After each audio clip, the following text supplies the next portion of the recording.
Acte 1. Sur les hauteurs de Saracinesco, Italie.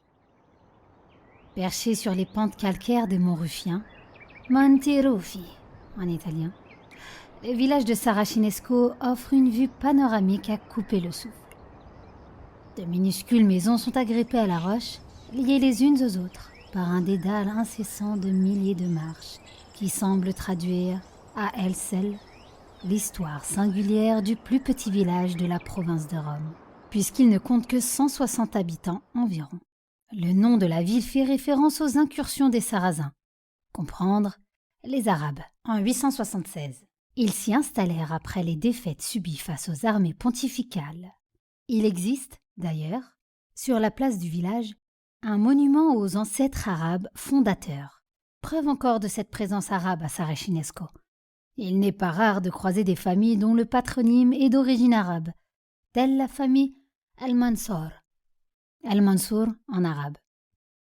Non loin de cette place du village, la piazza, donc, émergeaient les cris de joyeux bambins, rassemblés autour d'une vieille dame assise sur l'un des murets qui surplombait la vallée. Son regard se perdait au loin à la recherche d'on ne sait quoi. Il s'agit là de Madame Vincent, Marie Vincent, la grand-mère de ses 5 petits-enfants qui chahutaient et qui la suppliait de leur conter, comme elle savait si bien le faire, des histoires. Et il faut dire qu'en matière d'histoire, elle en connaissait des milliers. Elle passa une grande partie de sa vie à enseigner l'histoire au collège.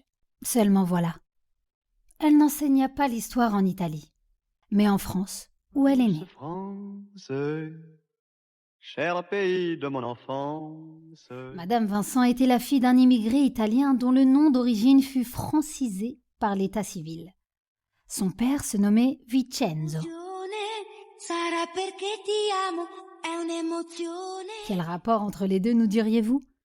Vincent et Vincenzo sont 2 noms dérivés du latin Vicentus, qui renvoie, dans sa signification, à la victoire. Vincent désigne le vainqueur. Madame Vincent n'ignorait pas l'origine latine de son nom. Son père, Monsieur Vincenzo donc, émergea en France après la Seconde Guerre mondiale qui se termina en 1945. Venu gonfler le flot de travailleurs nécessaires à la reconstruction d'un pays ravagé par un deuxième conflit en l'espace de 25 ans. C'est entre 1946 et 1947. La mémoire familiale est défaillante sur la date précise. Que M.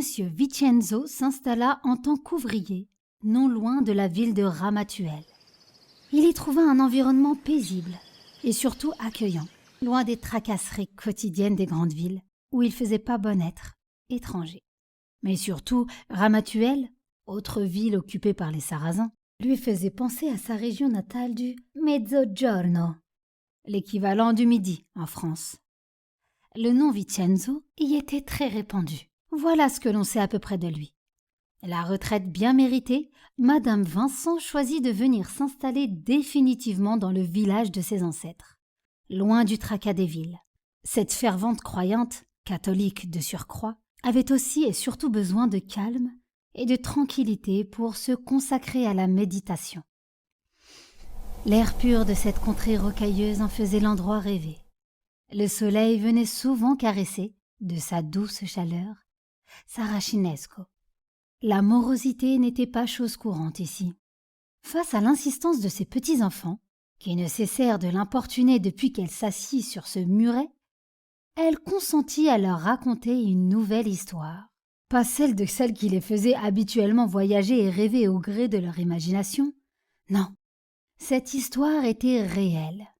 Elle avait changé le cours de sa vie. Débuta alors l'évocation d'un souvenir à la fois plaisant et douloureux. Plaisant parce qu'elle conservait le souvenir d'un ancien élève brillant qui avait marqué son existence. Douloureux parce que dans les péripéties communes aux deux, elle avait gardé les séquelles physiques de leur histoire, ce dont nous vous parlerons dans d'autres aventures. Elle n'avait pas oublié le regard pénétrant et impétueux de cet élève aux yeux bleu azur. Sa chevelure était pareille à une cascade de boucles dorées qui prenait un reflet particulier au soleil. Ce garçon était de loin le plus beau et le plus brillant qu'elle ait jamais eu dans sa carrière d'enseignante. Le regard de ce garçon traduisait toute sa personnalité. Il était fier, c'est sûr. Fier de ses origines, incontestablement. Trop fier à son goût, mais suffisamment fier pour l'avoir marqué à vie. « C'était un Allemand, mamie ?» interrogea l'un de ses petits-enfants. « Oh, quelle question !» rétorqua sa grand-mère. « Pourquoi voudrais-tu qu'il soit allemand ?»« Ben, parce que tu nous as dit qu'il était blond aux yeux bleus. »« Non, il était maghrébin. Ou, si vous voulez, pour que vous compreniez mieux, arabe. »« Mais les Arabes ne sont pas blonds, mamie !» reprit un autre de ses petits-enfants, les yeux écarquillés comme s'il parlait d'un extraterrestre. « Oh, c'est un peu compliqué à expliquer, parce que dans le pays de cet enfant, il existe une région en particulier où les blonds aux yeux bleus sont nombreux. »« Comment s'appelait-il, mamie ?» Madame Vincent hésita un instant.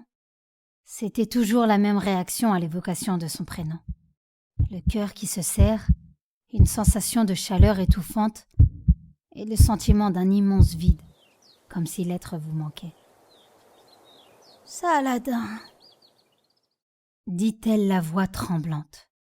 Elle ne put retenir ses larmes. Ces larmes traduisaient certainement de la tristesse, mais elles témoignaient bien plus que cela, d'un signe d'affection infaillible. « De quel pays venait-il ?» ajouta le plus jeune des 5 bambins. « D'Algérie. »